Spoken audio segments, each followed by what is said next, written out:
আজকে হচ্ছে দিদিভাইয়ের ভাইপোর জন্মদিন। আর সকাল থেকে কোনোরকম কোনো প্ল্যান ছিল না, হঠাৎ করেই প্ল্যান হলো আমরা যাব আবার রাতেই ফিরে আসবো। তো আমাদের বাড়ি থেকে দিদিভাইয়ের বাড়ি কিন্তু প্রায় 2 ঘন্টা মতন। দিদিভাইয়ের বাপের বাড়ি হচ্ছে 12বিশা।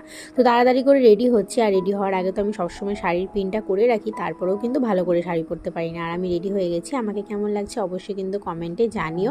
তো প্রায় 7টা নাগাদ আমরা বাড়ি থেকে বেরিয়েছি, আর এখন অর্ধেক রাস্তা আলিপুরদুয়ার পৌঁছেও গেছি। আর তারপর চলে এলাম দিদিভাইয়ের বাড়িতে। আর এসে দেখি বাড়ির সবাই মিলে কিন্তু বাড়ির উঠোনে রান্না করছে। আর এদিকে বার্থডে বয় কিন্তু পুরোপুরি রেডি। এই যে দেখো, সৌম্যজিতের আজকে জন্মদিন, ওরা এখানে সব কচিকাচারা মিলে বেলুন ফোলাচ্ছে, আর তারপরেও দেখো কেকটা কাটছে কত আনন্দ করে। আর কেকের উপরে ছিল একটা ব্যাট আর বল, ওর বলটা খাওয়ার জন্য অনেকক্ষণ থেকে অপেক্ষা করছিল। তারপর আমি খাইয়ে দিলাম, আর তারপর দেখো সব বাচ্চারা মিলে ভীষণ মজা করছে।